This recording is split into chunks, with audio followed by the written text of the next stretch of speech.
인하를 하면서 중립금리를 높였다는 게 저는 이게 가장 큰 것 같습니다. 중립금리를 높였다. 네, 오늘 뭐 다양한 메시지를 드릴 건데 이거 하나만 제대로 메시지가 전달됐다면 저는 뭐 만족합니다.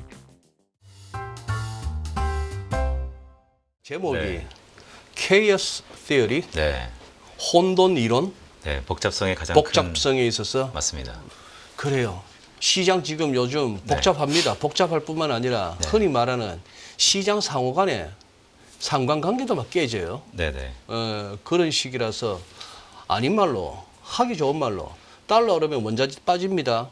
뭐 달러 오르면 금값도 빠집니다. 달러 약하면 금값이 올라갑니다. 이런 관계도 다 깨지고 네, 미국채 수익률하고 달러하고 같이 움직이는 그 부분도 요새 막 흔들리기 시작하고 네, 하다못해 미국이 오르고 뭐 중국도 오르면 한국 정치도 덩달아라도 좀 같이 가지고 했는데 그것도 안 되고 그야말로 복잡계네요. 네. 그 와중에 우리 빈센트는 오늘 어느 쪽에 초점을 맞춰서 말씀을 전개해 주실 거예요. 소장님 말씀하셨던 것처럼 뭐 그동안 익숙한 것들과의 전략이 뭐 전부 다 안 맞고 있는 상황이죠. 네. 뭐 제가 시간을 너무 많이 까먹기 때문에 네. 뭐 케이오스 시오리, 그러니까 카오스 이론입니다. 네. 화면에 보시는 것처럼 뭐 혼돈 속의 질서, 질서 속의 혼돈 여러 가지로 대변될 네. 수 있지만 화면에 보시는 것처럼 작은 변화가 예측할 수 없는 큰 결과를 초래한다. 이 한 단어로 카오스 이론의 전반적인 흐름을 좀 전달드리고 싶고요. 하이라이트 들었던 것처럼 변화가 있습니다. 네. 예, 이 변화가 결과를 초래할 거다라는 것을 주안점을 두면서 10월 달에 매크로 흐름이 어떻게 될 것인가 10월 달에 본다는 것은 연말까지의 흐름을 대부분 본다는 것인데 예. 어떻게 될 것인지를 한번 보도록 하겠습니다. 예, 그래요. 먼저 죄송합니다. 제가 먼저 와서 좀 예쁘게 단장을 했었어야 되는데 네, 네. 오자마자 그냥 바로 이렇게 하는 바람에 두 가지식으로 앞에 서머리를 나타냈고요. 세 가지 메시지인데요. 첫 번째 아무래도 미국의 연준 얘기를 할 수밖에 없을 것 같습니다. 미국의 연준의 그러니까 FOMC에 대한 리뷰인데요. FOMC가 시간이 좀 지났죠. 이쯤 되면 대부분 과거 같으면 컨센서스가 형성되어서 앞으로 FOMC 이렇게 할 거다라는 것으로 자리를 잡아야 되는데 예. 아직까지 다양한 전문가들의 이견이 상이한 듯한 모습을 보는 것을 보면 이번 9월 FOMC가 참 혼돈스러운 부분이 있었다라는 생각을 개인적으로 갖고 있습니다. 5가지 키워드가 있다라는 말씀을 좀 드렸는데 화면에 보시는 것처럼 메시지는 5가지입니다. 첫 번째 메시지는 이번 9월 FOMC는 참 분열된 회의였다라는 생각을 갖고 있어요. 그러니까 분열된 회의였다는 것은 소장님 잘 아시는 것처럼 뭐 소수 의견이 나왔죠. 예. 거버너 측면에서는 거의 20년 만에 처음으로 소수 의견이 나왔다는 것이 좀 이례적인 것이고 뭐 네. 혹자는 파월 의장의 리더십에 한계에 붙이는 거 아닌가? 따라서 앞으로 FOMC에 단일된 목소리는 나오지 않는 것이 아닌가에 대한 우려감이 의구심이 매우 높은 상황입니다. 왜 그 가버너 소위 말하는 이제 연준 이사는 통상적으로 소수 의견을 잘 안 냈나 그렇죠. 안 냈나 봐요. 맞습니다. 그동안에. 네, 특히 금리 인하기의 소수 의견은 2005년 9월 이후에 처음입니다. 이 미셸 바우만 네, 예, 트럼프 대통령이 지명했죠 아마. 맞습니다. 여성분. 네, 말씀 주셨으니까 바로 좀 보시면 그래요. 네, 오른쪽 예. 차트입니다. 네. 자, 보험회사가 트럼프 대통령에 의해서 지명이 됐고요. 그러다 보니까 대부분의 그녀의 스탠스는 공화당입니다. 근데 뭐 여야를 떠나서 기본적으로 하이라이트 되는 게 주요 배경입니다. 네. 자, 그녀가 어디에 집중하고 있는가가 매우 중요한데요. 커뮤니티 뱅킹 및 지역은행의 전문가다라는 것입니다. 예. 커뮤니티 뱅킹이라는 게 한국에서는 좀 생소한데요. 제가 주석으로 달아놨습니다. 지역사회에 밀접한 금융 서비스를 제공하는 소규모 은행이라는 것이죠. 예. 그러니까 규모가 작은 은행들의 미셸 보우만은 좀 더 집중하고 있다. 근데 이렇게 집중하는 그녀가 이번에 소수 의견을 들었는데 비컷은 좀 과한 면이 있다라는 측면을 얘기했다는 것이 좀 이례적이다라고 볼 수 네. 있고요. 따라서 그녀의 행보가 앞으로 매우 중요할 것 같습니다. 어쨌든 반기를 들었기 때문에 예. 아시는 것처럼 스케줄상 보면 9월 FOMC 의사록은 달이 바뀌면 9일 10월 9일 날 확인됩니다. 현지 시간 기준이니까 우리는 그 다음 날 예, 새벽에 확인이 되는데요. 아무래도 다양한 행적들이 적혀 있기 때문에 이러한 소규모 은행들의 규제 전문가인 미셸 바우만 이사가 어떤 의견으로 어떤 스탠스를 갖고 이번에 반대표를 바꿨느냐. 왜냐하면 한번 바꿨지 또다시 바뀔 가능성도 저는 여전히 있다라고 보고 있거든요. 네. 따라서 12월 FOMC, 그러니까 좀 더 먼 미래를 보면 12월 FOMC에서는 단일된 목소리를 다시 한번 낼 수 있지 않을까라는 조그만 기대를 가지면서 이번 소수 의견의 행보를 좀 보고 있다라는 말씀을 드립니다. 보통 점도표에 점이 12개 찍혀서 네, 연준 그 이사들하고 그리고 지역 연방은행 네. 총재들하고 다 이제 자기가 생각하는 네, 정책 금리 금년 말, 내년 말, 후내년 말 이 정도 가 있을 거야라고 해서 점을 찍어 놓잖아요. 네. 그 중에 한 명 정도가 소수 의견을 냈다. 이걸 갖다가 우리가 지금 굉장히 중요시하게 볼 만한 그게 되느냐 이거죠. 우선. 그렇죠. 그러니까 뭐 소수 의견 늘상 있을 수 있는데 우리 뭐 한은에서도 가끔 나오잖아요. 네. 근데 그거를 무슨 이렇게 의미를 줄 만큼 우리가 집중해야 되느냐, 뭐 그 말씀이시죠? 네. 그렇다고 바우만 이사 한 명 때문에 뭐 금리 인하를 안 할 것도 네. 아니잖아요. 연준이. 네네. 그렇죠. 그러니까 크게 보면 어차피 인하하는 겁니다. 어차피 하겠죠. 네. 더구나 주가는 레벨보다는 기울기에 반응한다라고 네. 본다면 인하하는 것이 무슨 의미가 있냐라고 할 수도 있겠는데요. 화면 보시는 것처럼 이렇게 얘기를 좀 풀어볼까요? 이번에 점도표가요. 네. 올해 10대 9입니다. 그러니까 추가적으로 50bp 더 내릴 것이라는 게 10명이고요. 허허. 너무 과하다. 50bp는 25bp 내릴 것이다가 9명입니다. 아, 이제 남은 11월, 12월 두 네. 번에 걸쳐서 50bp 하자가 11명. 10명. 10명. 네. 그리고 과하다. 그냥 한 베이비 번, 스텝 하자. 베이비 스텝 한 번 정도만 하고 네. 가자. 네. 어. 9명. 어. 자, 팽팽하다는 거죠. 예. 소수 의견도 하나 나왔는데 점도표상에서도 팽팽하다. 언제든 뒤바뀔 수 있습니다. 화면에 보시는 것처럼 이렇게 좀 보여드릴까요? 네. 보시는 거 이제 왼쪽 차트죠. 다 플랫인데 예. 미디언 값을 음영 처리해놨습니다. 그러니까 4.4%가 현재 점도표상에서 올해 연말까지 두 번의 FOMC에서 금리를 내리겠다라고 보는 것인데 소수 의견뿐만 아니고 여타 지역에는 총재들 아니면 의사를 결정하는 19명의 위원들 중에서 그 어떤 누구도 네. 확실히 아직까지 스탠스를 정하지 않았다. 여전히 변수가 많다라고 보고 있습니다. 변수가 많다. 네, 그런 의미에서 소수 의견도 상당히 의미 있다라는 예. 말씀을 드리는 것이고요. 그런데 이번에 더 재밌었던 것은 오른쪽 차트입니다. 아무래도 시장의 컨센서스는 다양한 경제 지표를 통해서 우리가 바라볼 수 있는데 금리 선물 시장에서 12월까지 갈 것도 없고 이미 11월 달에 50bp 비껏 할 거다. 예, 예. 그러니까 시장의 기대가 워낙 또 과한 것이죠. 예. 가만 복귀해 보면 화면에 보시는 것처럼 이런 겁니다. 참 9월 FOMC가 참 분열된 회의 같다. 거버넌 자체도 분열됐지만 점도표도 분열돼 있고 네. 더구나 이 연준의 19명의 대표적인 의견과 시장과의 괴리도 여전히 존재한다. 그러네요. 네, 다 분열돼 있다는 안 거죠. 믿어주네. 점도표를. 그죠?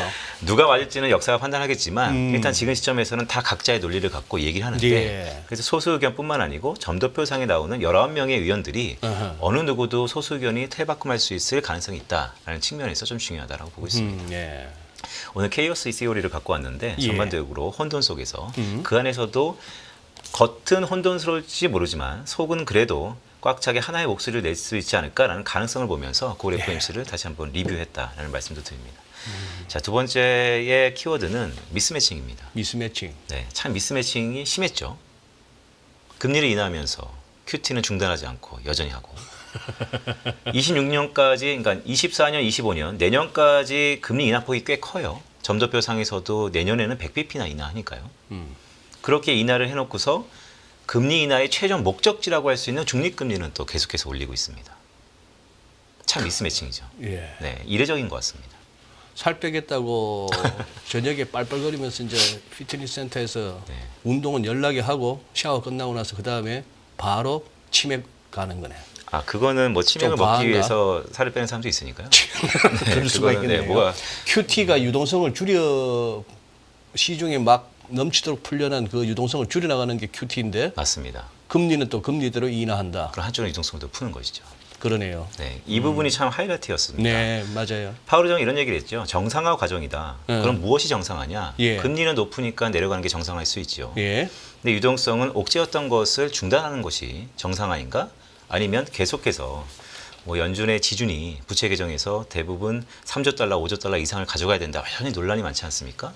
그런 의미에서 보면 참 이 미스매칭이라는 게 여전히 9월 FOMC에서 아직은 하나의 목소리가 나오지 않는 상태에서 촉박하게 결정된 듯한 모습을 보인다. 자, 이게 왜 중요하냐면 앞으로 갈수면 갈수록 해결될 거다라고 쉽사리 단언하기 힘든 상황입니다. 예. 그러니까 FOMC 끝나고도 여전히 이견이 분분한 상황이죠. 화면 보시는 것처럼 뭐 이렇습니다.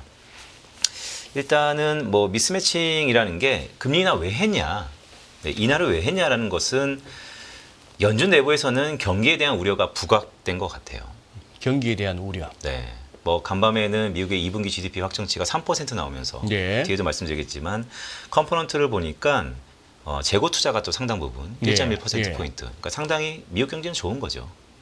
2분기까지. 네. 그럼에도 불구하고 9월 달에 즉 3분기 데이터를 보고 4분기로 접어들면서 미국 경제 약간 예전만치 못하다는 게 감안되었기 때문에 50bp 인하를 한 것이거든요. 근데 왼쪽 차트에 보는 것처럼 저는 이렇게 봅니다. 그러니까 가장 중요했던 게 이제 실업률인데요. 네. 현재 실업률이 4.2% 2024년 8월 기준입니다. 예. 한번 실업률은 특징이 있습니다. 한번 추세를 받으면 탄력을 받으면 한 3개월, 4개월 오르다가 그만두는 게 아니고 그냥 뒤도 안 돌아보고 계속 가죠. 네, 평균적으로 26개월입니다. 과거 평균을 보면. 지금 뭐 러프하게 보면 15개월 왔습니다. 이제 15개월 왔다. 이제 12개월. 네, 정확한 표현이십니다. 네. 네, 그러면 앞으로 1년은 좋게 간다는 것이죠. 그러면 그 안에 뭐 0.1%포인트씩 탄력성이 있을 건지 아니면 0.2%포인트씩 오를지는 모르지만 예. 기존에 연준은 미국 중앙은행은 뭐 5% 언저리에서 연말 아니면 내년 연말에 실업률이 갈 거다라고 자신 있어 하지만 그 누구도 모르는 것이죠. 민간 쪽이니까. 그렇기 때문에 이런 실업률의 상승에 대한 우려가 상당 부분 높아졌던 금리나 뭐 그거는 대부분 그럴 수 있죠. 그런데 QT를 왜 안 줄였냐라는 것이 네. 의견입니다. 네. 오른쪽 차트에 보면 연준의 대차대 지표입니다. 위에는 자산 계정이고 밑에는 부채 계정인데요. 결국 썸은 똑같죠. 한 7조 달러 정도 되는데 현재 총 자산이 QT를 보면 국채랑 MBS가 국채는 한 4.4조 달러 잔고 기말 기준이고요. 네. 2.3조 달러가 MBS가 있습니다. 이걸 계속해서 줄여가고 있는 것이고 아래쪽에는 이제 부채 계정인데 뭐 지급 준비금도 뭐 3조 달러 이상으로 상당 부분 있고 지급 준비금이 어디 무슨 색깔이죠? 여기 있습니다. 네. 제일 위에 네, 여기 주황색. 네, 맞습니다. 네네네. 그러니까 3조 달러라는 게 왜 중요했냐면 뭐 그런 건 아니지만 3조 달러를 약간 이탈했을 때 실리콘밸리에서 난리가 한번 났었기 때문에 아무래도 돈이 없다라는 인식으로 그래서 우리가 3조 달러가 위태위태했었는데 데이터를 놓고 보면 여전히 그래도 3조 달러 위에는 있다. 뭐 연준의 지급준비금 자체가 3조 달러가 안전하냐, 뭐 4조 달러가 안전하냐, 2조 달러가 안전하냐는 아직까지 학계에 논란이 있습니다. 하지만 이전보다는 유동성이 워낙 많이 풀렸기 때문에 저거는 어떻게 보면 은행들이 연준에다가 예치하고 있는 미국 은행들의 담보죠. 지불 준비금 아니에요? 맞습니다. 은행들이 중앙은행에 예치하는 담보죠. 빈센트 여기서 한번 좀 질문 하나 할게요. 네네. 저게 이제 우리가 그냥 지준합니다만 초과 지준합니다만 네. 앞에 초과자가 중요하잖아요. 네네. 즉 은행들이 저만큼 지급 준비금이라고 저만큼 쌓아두지 않아도 되는데 저만큼 쌓아두고 있는 거 아니에요? 네네. 그게 3조 달러나 된다는 거 아니에요? 네네. 역으로 얘기하면 네네. 저 3조 달러를 미국 은행들이 네. 연준에다 박아두고 거기다가 뭐 이자 좀 나오지 않습니까? 맞습니다. 그 이자 받아먹고 저기다 두느니 저걸로 조금 더 센 이자 받아서 대출을 하든지 네네. 아니면 은행이 저걸로 무슨 뭐 요새 좋다는 중국으로 한번 몰빵을 하든지 그렇게 네. 하면 되지 왜 연준에다 박아두죠 저렇게 저 어마어마한 돈을. 그러니까 금리 차죠. 금리 금리 스프레드. 차. 네, 금리 스프레드를 갖고. 그러니까 연방준비제도는 금리를 한국처럼 3.25%가 아니고 타깃, 즉 밴드를 주지 않습니까? 네. 하단과 상단. 네. 하단과 상단의 스프레드는 보통 25bp입니다. 그렇죠. 그 안에서 약간의 셈은 있지만 보통 한 비용 제거하고 한 15bp 정도의 이문이 남는데 마진이 남는데 한 10에서 15bp를 갖고 말씀드렸던 것처럼 대형은행들 아니면 시중은행들은 여러 가지 유인이 생기는 것이죠. 그냥 이거를 중앙은행에 넣어줄 필요가 있을까? 그 찰나의 시간에 말씀드렸던 것처럼 더 위험한 자산에 보다 좀 안전한 자산에 투자해서 좀 더 대차대조표상에서 자본 차익을 갖는 게 시의적으로 이롭지 않을까? 이러한 유인이 늘상 있는 겁니다. 은행들로서는 고민이겠죠. 맞습니다. 왜냐하면 워낙 규모가 크기 때문에. 크니까. 네, 그냥 뭐 100원, 200원을 예치하는 게 아니기 때문에.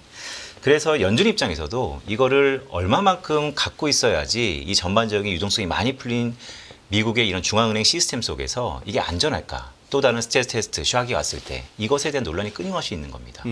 그런데 아무도 몰라요, 아직은. 하지만 1년 전에 3조 달러가 잠깐 깨지니까 저렇게 상업은행 중에 과한 이문을 남겼던 은행들이 삐끗삐끗하더라. 실리콘밸리에서부터 시작해서 지역은행들.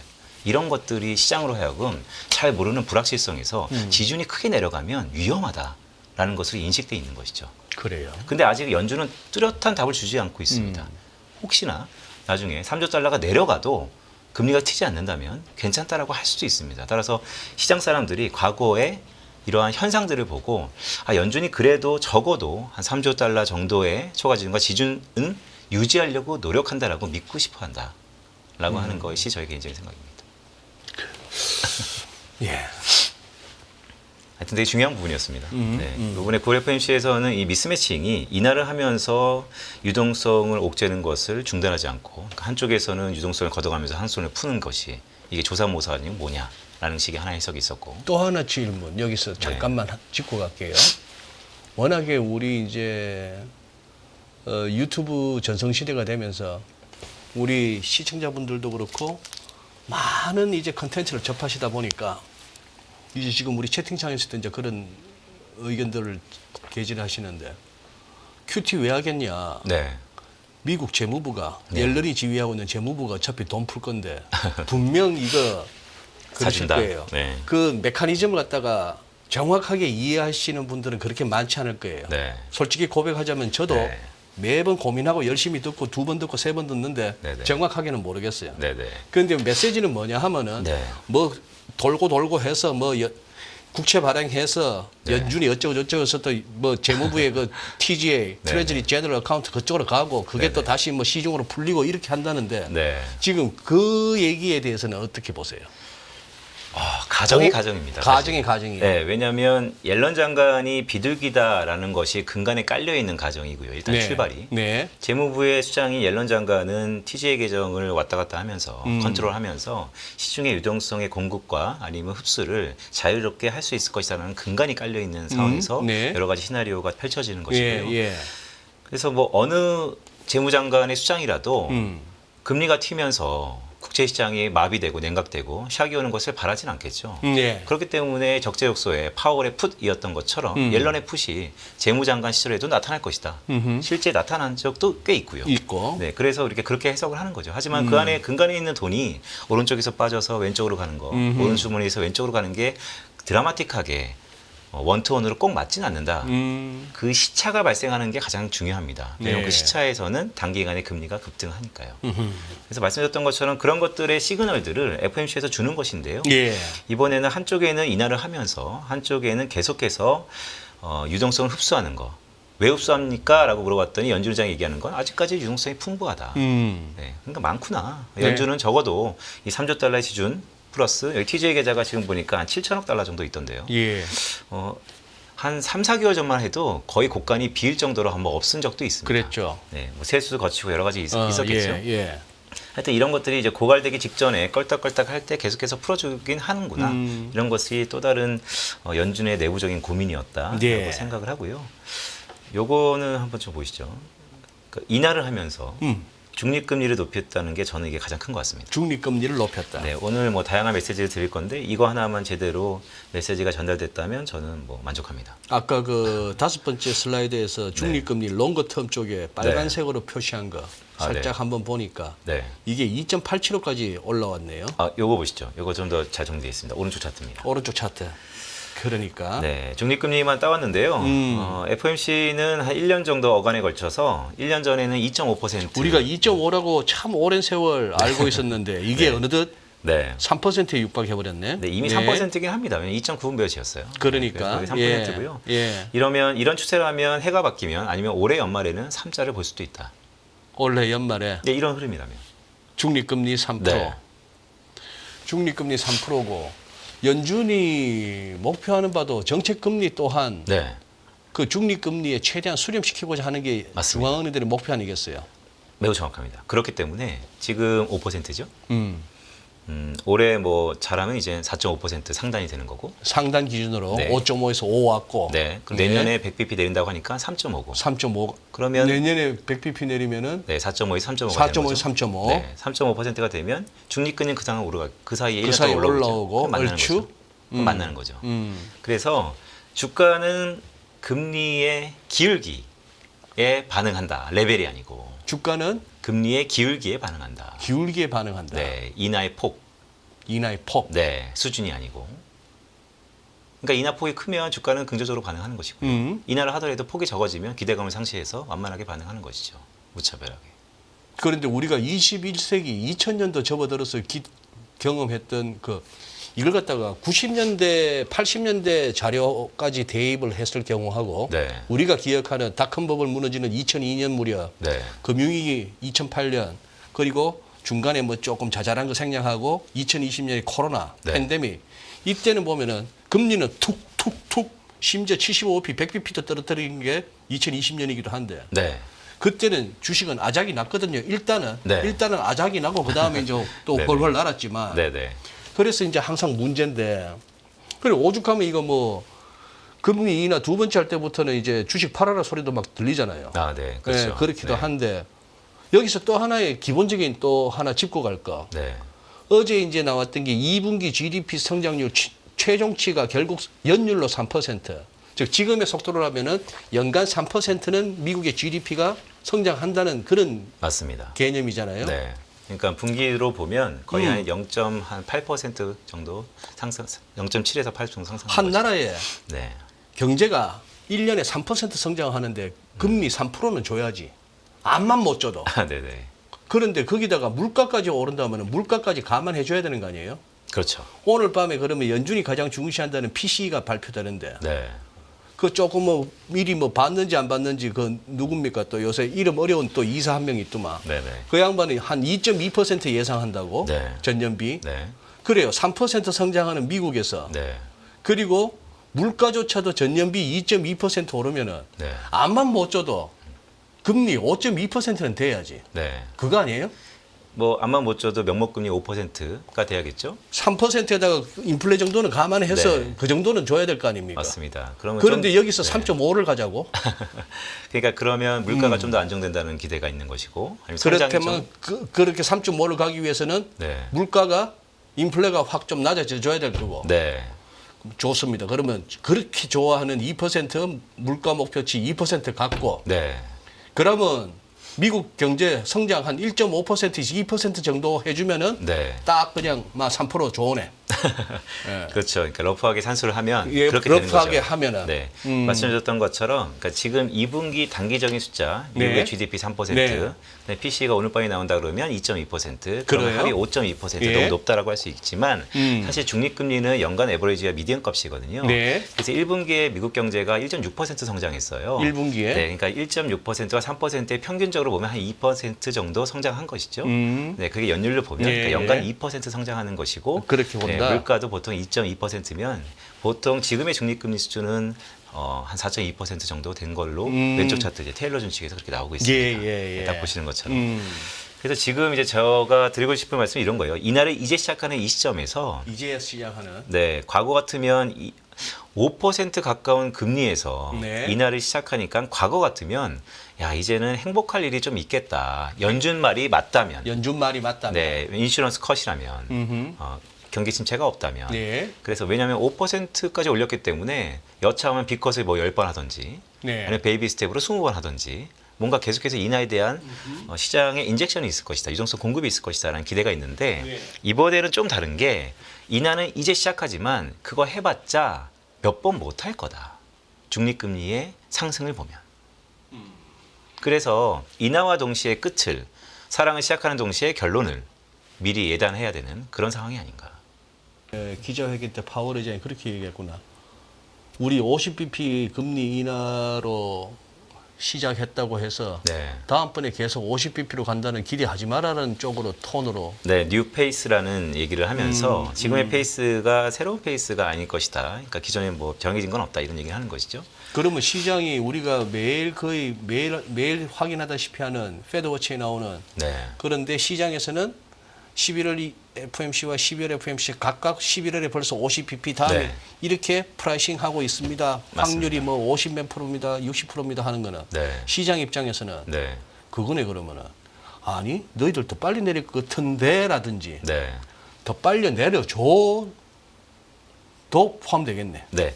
예. 지금 시간이 얼마나 됐죠? 이제 30분 됐어요. 예. 그래요? 예. 그러면 말씀 주셨기 때문에 바로 이걸 좀 볼까요? 음. 이건 참 이건데요. 화면에 보신 것처럼. 화면에 본 거? 시장이 왜 그런 얘기를 할까? 전 개인적으로 한번 데이터를 쭉 봤는데요. 네, 네. 과거 어젯밤에 패턴. 네, 좀 봤는데 공교롭게 올해 이제 대선이 있으니까 대선이 있으니까 네, 11월 그 얘기 달에. 빼고는 뭐 얘기가 안 풀리죠. 어. 과거 그러니까 클린턴 행정기 1기 때부터 90년대 초반부터 현재까지 미국의 수많은 대선 기간에 네. 기준금리의 전후 추이와 네. 실업률의 추이를 좀 봤습니다. 8개의 차트가 보이실 텐데요. 네. 위에 이제 부시 1기, 아들 부시죠. 그다음에 오바마 1기. 이 두 개 제가 빨간색 음영 처리해 놨는데 이때는 대선 이후에 금리를 낮춘 시기입니다. 대선 이후에 네. 대통령 선거 끝나고 11월 달에 보통 하니까요. 예. 네. 부시 1기, 오바마 1기. 네. 그때 금리를 낮췄습니다. 네. 그러니까 지금 금융시장이 얘기하는 것처럼 금리가 대선 이후에도 팍팍 낮춰질 것이다. 근데 그때 보면 2000 IT 버블, 서프라임 2008년입니다. 그러니까 이제 선거 이후에도 금리를 과감하게 내렸던 경우는 경제가 탈이 났다는 거예요. 탈이 났기 때문에 실업률이 뭐 확 올라가고 있네. 저때. 맞습니다. 네. 필연적입니다. 그런데 선거 이후에 금리가 바뀌지 않았고 오히려 선거 전에 내렸을 경우 지금처럼 선거 전에 내렸을 네, 경우. 지금처럼 2달 남기고 50pp 내렸던 것처럼 선거 전에 내렸을 경우는 언제냐 보면 클린턴 행정부 1기입니다. 어허. 이때는 선거 전에 내렸고요 이미.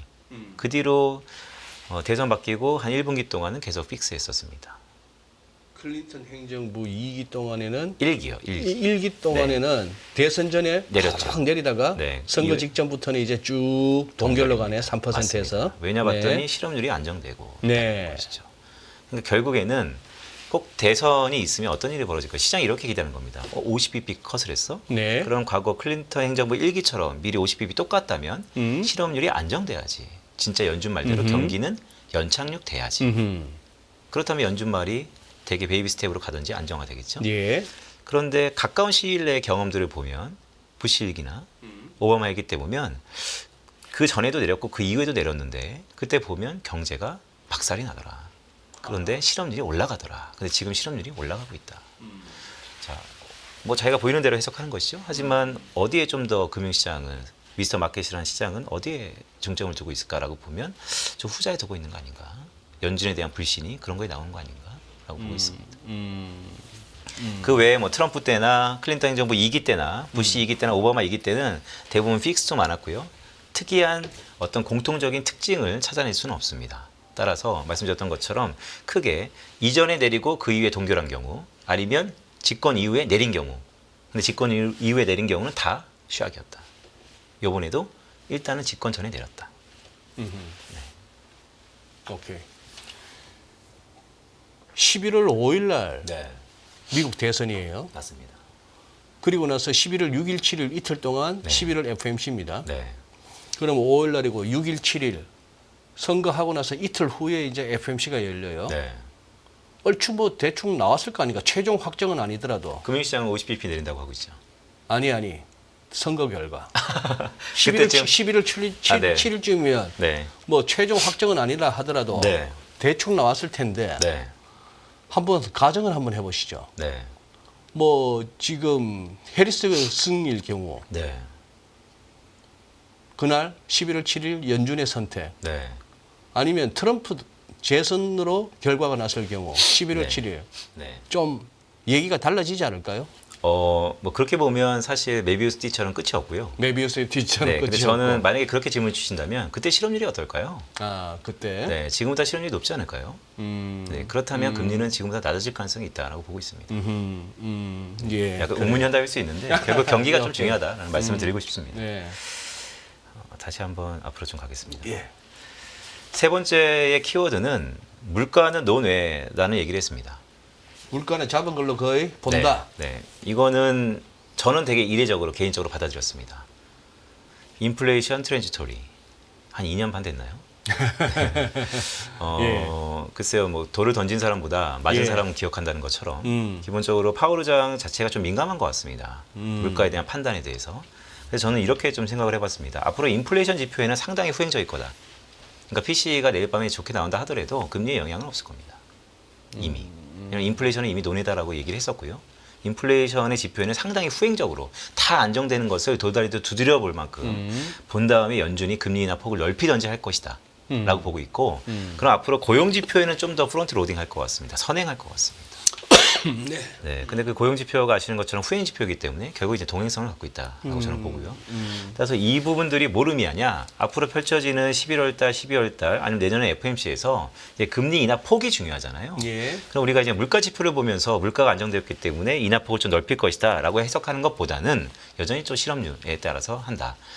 PC 물가가 안정적이다. 아니면 저희가 뒤에서 제가 그리는 물가의 시나리오도 좀 말씀드리겠지만 물가가 잡힌다 하더라도 연준의 금리 인하의 폭에는 약간 무차별할 가능성이 있다라고 보고 있습니다.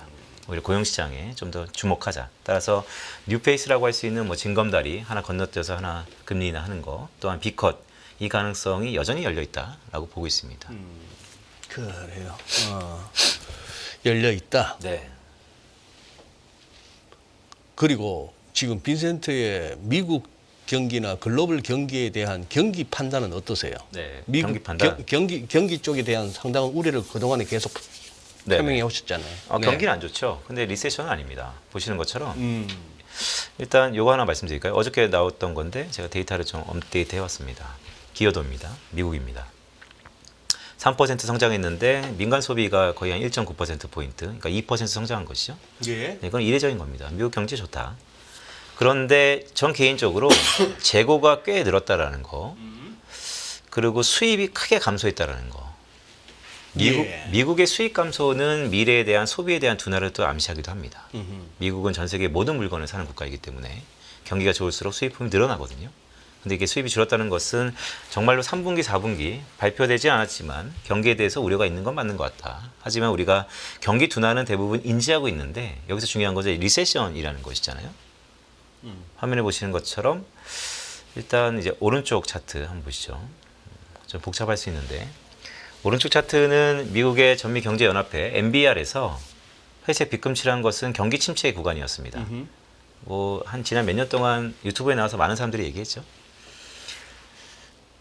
주황색은 경제 성장률입니다. 미국의 GDP 그로스. 예. 우리가 경기 침체는 NBR에서 사전적으로 6개의 경제 지표가 과거 경기 침체 기간의 움직임 동안 준할 만큼 움직인다면 경기 침체로 정의한다라는 게 팩트입니다. 근데 너무 복잡하니까 금융시장에서는 어떻게 인지하고 있었냐면 됐고 GDP 2분기 연속 마이너스. 그랬죠. 로 우리가 인지하고 보통 있죠. 그렇게 이해하고 있었죠. 네, 그런데 그게 왜 그렇게 인지했냐면요. 그렇기 때문에 저도 그렇고 모든 사람들이 꽤 GDP가 2분기 연속 마이너스였기 때문에 미국 경제 좀 위태하다라고 얘기를 했던 겁니다. 왜 그랬냐면 오른쪽 차트에 보시면요. 이 막대 그래프는 미국의 GDP 그로스거든요. 네. 지금 빗금칠한 부분에 보면 전부 다 50년대부터 코로나 때까지요. 경기 침체가 있는 구간에는 전부 GDP가 2분기 연속 마이너스였습니다. 예.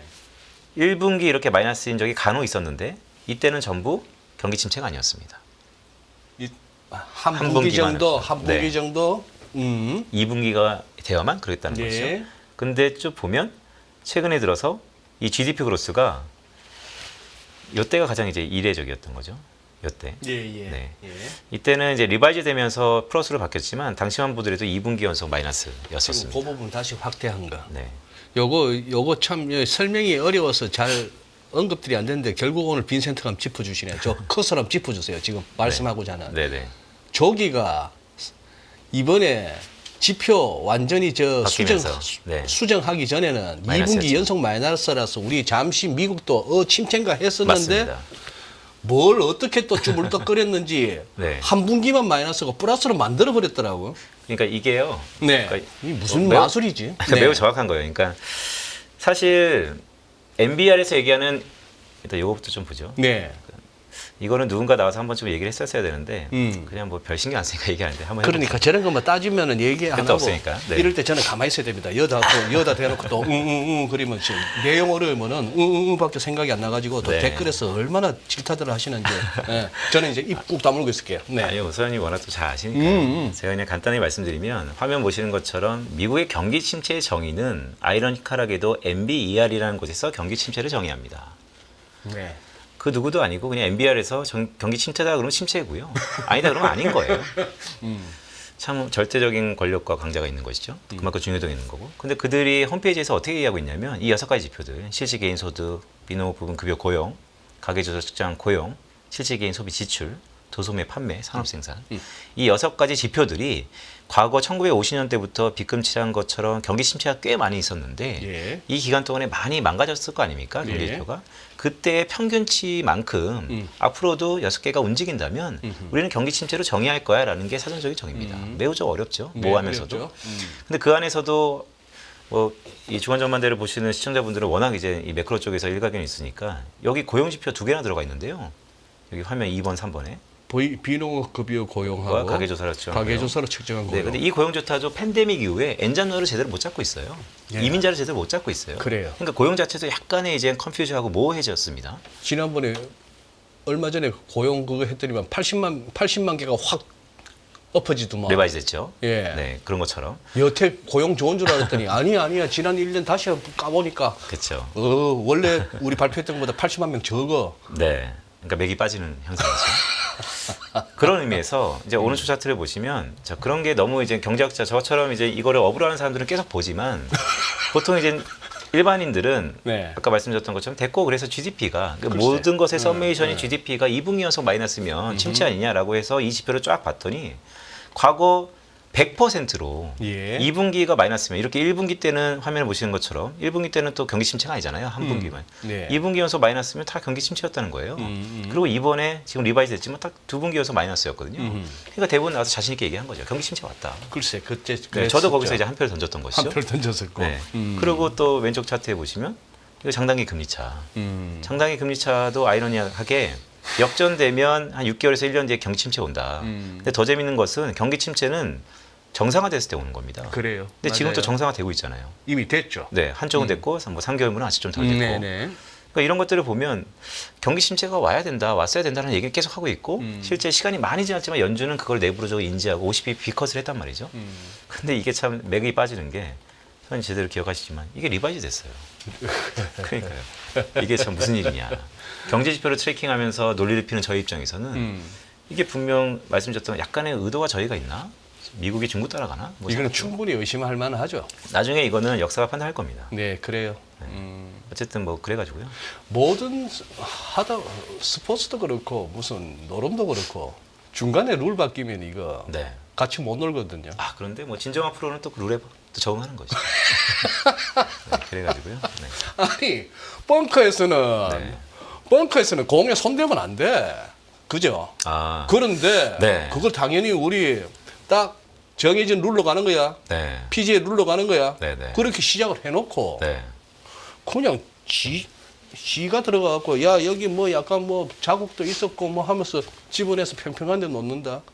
난 그런 친구들하고 다음엔 같이 안 쳐요. 말 바뀌는 친구들. 아 그렇죠. 뭐 항상 뭐 정체성과 자존감은 남이 안 볼 때 자기 자신한테 가장 엄격한 그러니까 그런 신뢰성이니까요. 지금은 뭔 짓이라도 할 때긴 때인데 이번에 지난번에 고용지표도 연간 80만 개 하향 조정합니다라는 것도 하고 네, 어제 나왔던 저 말씀하신 알고 보니 작년에 그거 2분기 연속 GDP 이번에 새로운 기준으로 GDP 산정해 보니까 작년에 2분기 연속 마이너스 아니에요.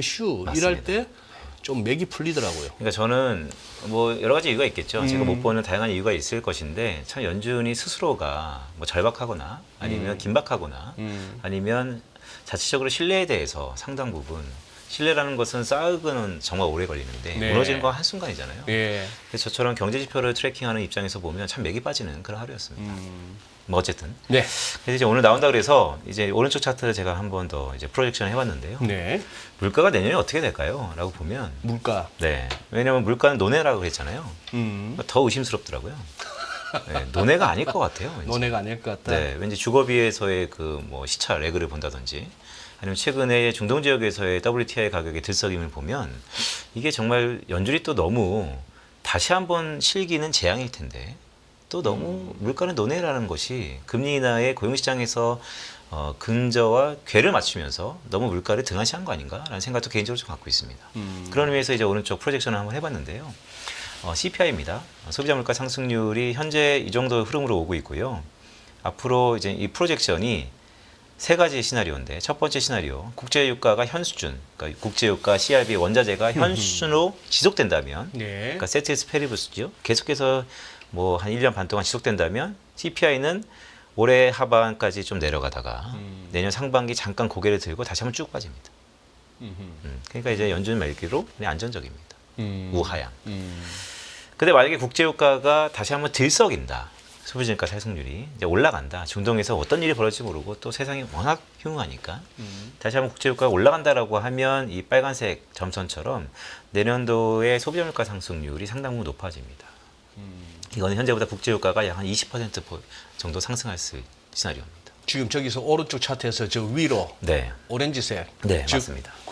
유가가 다시 올라가서 네, 미국의 소비자 물가가 다시 맞습니다. 기어 올라가는 상황은 네, 우리 주식 하시는 분들도 네, 원치 않는 시나리오이겠지만 맞습니다. 주식을 떠나서 네. 굉장히 살기 힘들어져요. 그렇게 되면은. 그런데 네. 보시면 2023년, 22년에 경험을 이미 해봤습니다, 우리가. 경험은 이미 해봤는데 네, 제 얘기는 오늘도 그냥 뭐 중림동에서 그냥 설렁탕 그 유명한 집에서 설렁탕 한 그릇 먹는데 12,000원, 네. 턱은 15,000원. 야, 이제 설렁탕 한 그릇을 10,000원으로 해결이 안 되는구나. 그런 약간 상황. 시간이 음. 원래 기억 속에서 가장 낮았던 설렁탕 가격이 얼마이십니까? 설렁탕이라는 게 그래도 뭐 한 암만 그래도 저야 뭐 4,000~5,000원부터 먹기 그래요? 시작했지만 네네. 뭐 그래도 7~8,000원이면 설렁탕 한 그릇은 해결돼야 되는 거 아닌가 싶은데 제 얘기는 여기서 네. 우리가 7%, 8%도 경험했던 게 다시 네. 올라서 5%, 6%라고 네. 해서 저는 마음을 놓을 수가 없다는 것이 네. 이미 장을 보면서 파프리카 2개 잡았는데 8,000원. 네. 무슨 뭐 치킨 한 번 시켰더니 배달료 포함해서 3만 원. 이런 세상이 돼버린 와중에 여기서 또 4%, 5%가 계속 오른다니 네. 깝깝한 거예요. 아, 그렇죠. 근데 제가 뭐 약간 우스갯소리로 소장님의 과거의 기억 속에서 얼마나 설렁탕 가격이 쌌습니까?를 여쭤봤던 이유는 세대별로 보통 우리가 30년 주기로 세대가 바뀌는데요. 네. 자기가 경험했던 물가의 기대 수익률, 기대 소비자 물가 상승률이 있습니다. 그 기대 상승률이 기본 자기의 바로미터라는 것이죠. 따라서 뭐 오랜 경험이 있으신 분들은 낮은 가격과 높은 가격의 미디언 값이 있지만 최근의 경제 주체들은 되게 높은 가격에 고금리, 고물가에 적응했기 때문에 적응이 돼 있다. 뭐 적응이 돼 있다까지는 아니지만 네, 학습 효과가 있을 것이다라고 보고 학습 효과가 있습니다. 있을 것이다. 네, 그래도 그렇다면은 우리 세대가 느끼는 내 소득 대비 소위 네. 말해서 식비 네. 비율로 따지는 네, 네, 그거 하고 요즘 이 고물가 시대에 젊은 분들이 느끼는 네. 내 월급 내지는 내 소득에 차지하는 식비 비중은 다를 거 아닙니까? 근데 우리 같은 사람 네. 느끼기에는 네, 네. 이거 진짜 살기 힘들다 되거든. 매우 좀 중요하고 심오한 얘기인데 저는 좀 생각이 좀 다르긴 합니다. 그래요? 네, 왜냐하면 과거의 식비는 온리 먹는 거에 모든 가격이 프라이싱 되었죠. 근데 스타벅스가 커피를 파는 게 아니라 커피 문화를 파는 것처럼 지금의 식비의 가격에는 단순히 먹는 것 플러스 다른 것들의 효용 가치가 프라이싱 될 것 그러면 같습니다. 그러면 또 이제 네. 그 밸류에이션 자체가 달라지네. 이게 저희 생각입니다. 맞아요. 오케이. 네, 오른쪽 차트에 보시면 그래서 소비자 물가 상승률이 내년에 만약에 원자재 가격이 크게 내려갈 거다. 지금처럼 꽤 안정화되는 흐름이 뭐 중동에서 어떤 일이 벌어지든 예. 러시아 우크라이나가 어떤 재건을 하든 계속해서 내려갈 거다. 지금부터 한 15% 정도 더 하락한다면 미국의 소비자 물가 상승률은 마이너스까지 내려간 경우가 있습니다. 거기까지도 가능하다. 맞습니다. 그래서 워낙 이 뭐랄까요 밴드가 크잖아요. 네, 그래서 연준이 이 밴드를 결국 이렇게 크게 있다는 것을 다 인지하고 있을 거라고 보고요.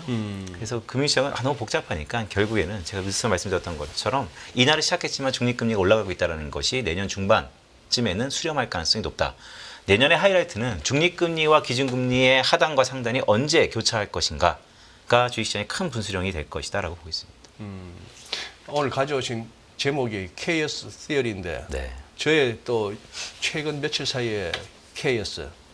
아니 지금 이스라엘은 어떻게 하든 판을 키우고 싶어가지고 하마스하고 전쟁뿐만 아니라 헤즈볼라까지도 아작을 내겠다고 전폭기가 막 매일 뜨다시피 하고 있고 네, 제발 이란 좀 보고 우리 좀 끌고 주라 네. 이러는데 이란이 냉정하게 네, 푸틴이 보낸 그 쇼고이가 말은 제대로 한 것 같아. 북한 들릴 때 이란 가면서 지금은 욱하지 마라. 욱하면 말려든다 싶어서 그가 이란 대통령 유엔 총회에서 연설 딱 들어보세요. 이스라엘에 덫을 놓고 있는데 우리는 그거 한다. 확전을 원치 않는다라고 하니까 저렇게 중동에서 막 이렇게 펌프질하고 지정학적 리스크를.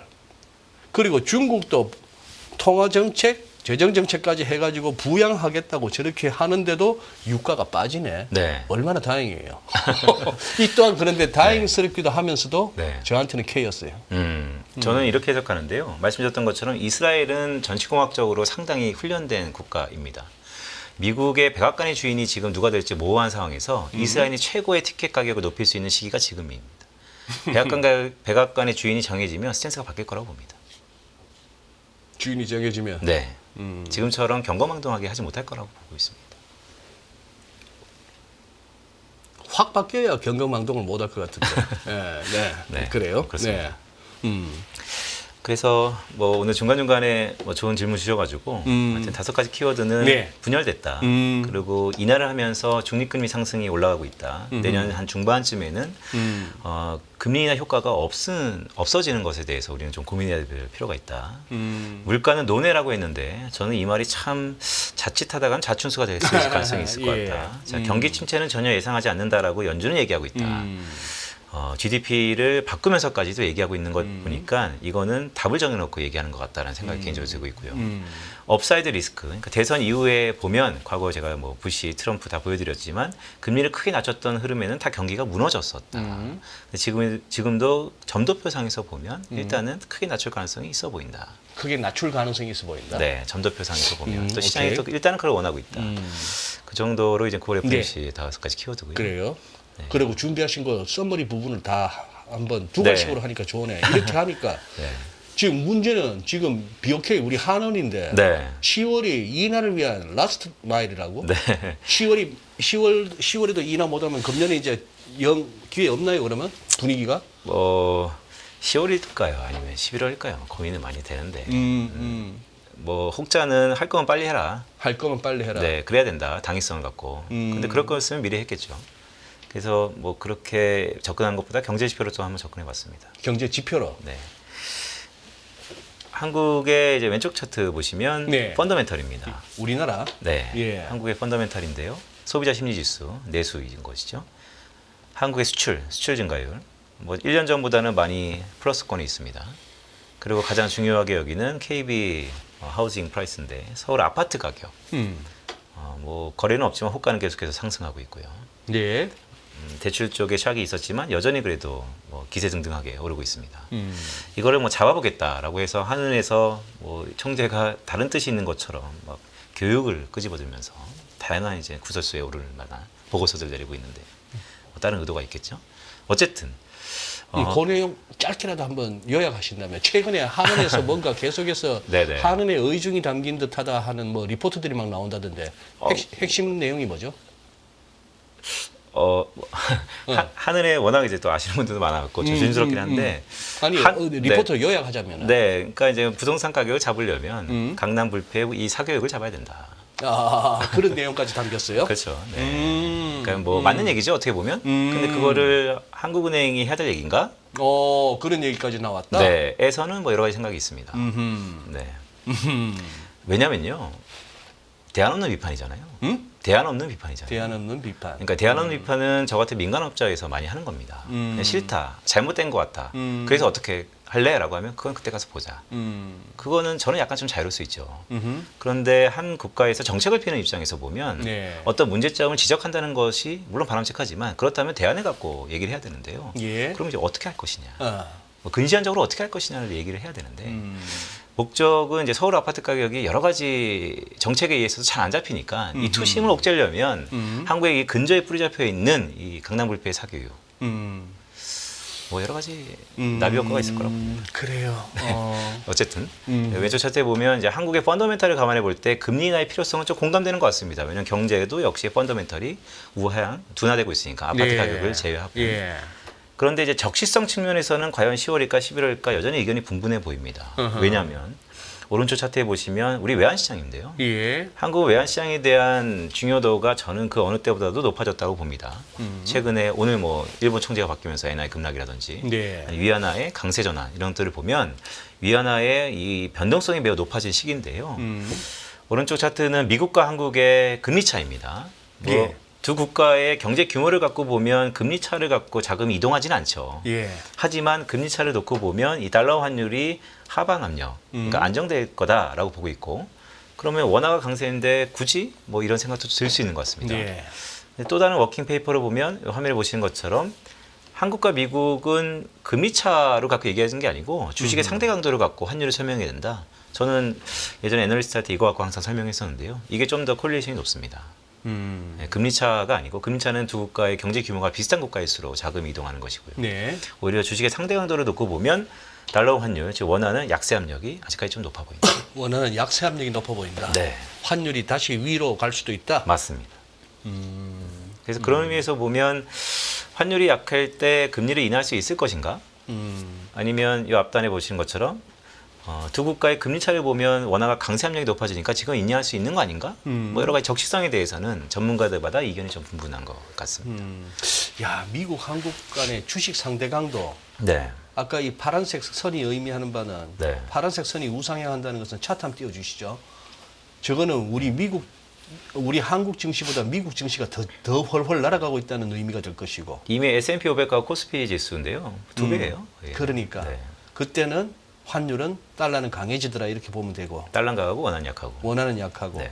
최근 들어서 살짝 괴리가 나오는 듯하지만 어디로 갈지는. 네. 근데 뭐 이 이면에는 한국은행이 금리를 뭐 안 낮춘다고 계속해서 하니까 또 외국인 수급에 또 베팅도 있을 건데. 아니면 아까 우리 빈센트 조금 이렇게 늦어서 가지고 제가 시청자분들하고 얘기를 한 것 중에 네. 한국 시장, 한국 증시에 쌓인 엄청난 호재. 네. 지금 전 세계 증시에서 꼴찌다.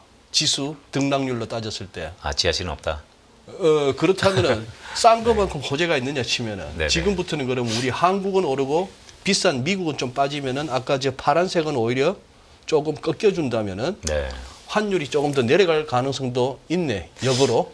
그러니까 이제 그런 그런데 거는 아주 좀 뭐랄까 비현실적인 가정이긴 하지만 아니요. 비현실 가정은 아니고 그것은 평균 회귀, 민 리버전에 평균 회귀. 대한 익숙한 것이죠. 네. 한번 그 꼴을 한번 볼 수 있을까? 미국 자금 빠지는데 한국 자금하고 오르는. 네. 아, 그거는 꼴이라고 표현할 게 아니라 그 엄청난 장면을 상황을. 근데 한국 가계 자산의 포트폴리오에 미국 자산의 비중이 꽤 높아지고 있어서 과연 그게 우리나라 국부에 과연 좋은 건가는 잘 모르겠습니다. 그래요. 그래 오늘 일본 총재가 정해지면서 네. 이 양반이 누구더라? 저 이름이 이시바 시게루. 네, 시게루. 예. 여기가 나름대로 굿바이 아베노믹스. 아베하고는 속적이었는데 네. 평생 동안. 근데 첫 일성이 일본이 디플레이션에서 완전히 벗어날 수 있도록 해야 된다. 네. 이렇게 얘기를 했다는데 문제는 어쨌거나 달러형 환율이 뚝 떨어지면서 엔화가 강세로 갔네요. 네. 맞습니다. 네. 그러면 여기서 이제 BOJ는 앞으로 어떻게 예상됩니까? 그러면 일단 뭐 특히 일본은 정치권에 대해서 BOJ가 상당히 눈치를 보는 국가 중에 하나죠. BOJ도? 네네. 그럼에도 불구하고 지난 10월 달까지, 그러니까 바로 직전 9월 달까지의 예. BOJ의 흐름을 보면 네. 만만디입니다. 금리 인상은 천천히.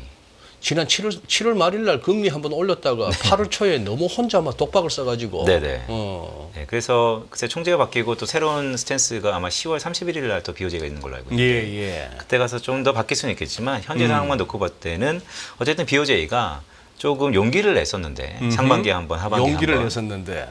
너무나 발작이 심하다 보니 이제 달랬다 만만디. 그러니까 왜 만만디라고 했냐면 결국 중국 자금이었지 않나 개인적인 생각을 갖고 있어서 갖고 왔습니다. 중국 자금. 그래요. 그러면 지금 알겠습니다. 조금 이 썸머리에 또 썸머리. 네, 미국 연준을 네, 미국 연준이 앞으로 금리를 갖다가 시장이 원하는 만큼 그렇게 팍팍 내릴 수 있을지는 잘 모르겠다. 제가 제대로 들었나요? 아 이거죠.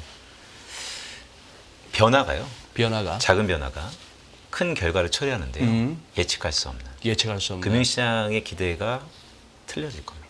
금융시장의 기대가 앞으로 달라질 수 있다. 맞습니다. 빠르면 4분기 접어들자마자 10월부터 네.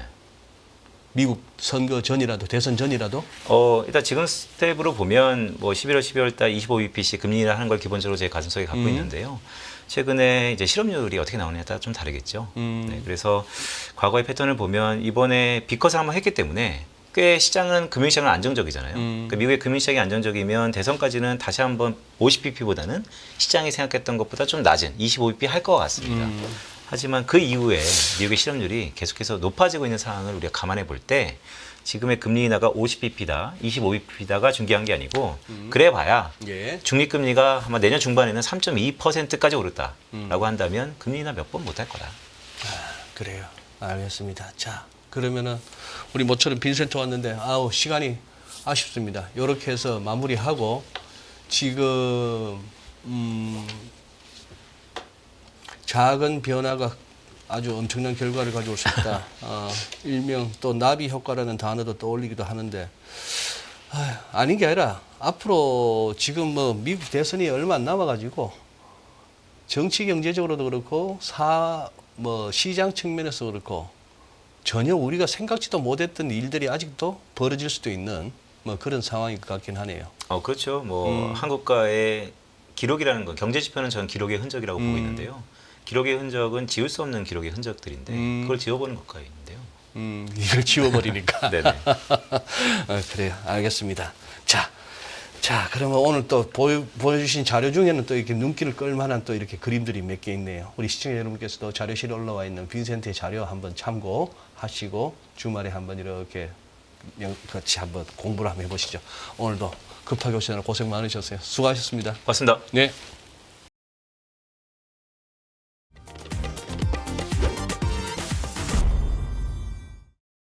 안녕하세요. 이승입니다. 더 많은 영상을 보고 싶으신 분들은 화면 오른쪽에 있는 구독 버튼을 눌러주시기 바랍니다. 그리고 영상을 보시면서 좋아요는 필수인 거 아시죠? 항상 인포맥스 라이브를 사랑해 주셔서 감사합니다.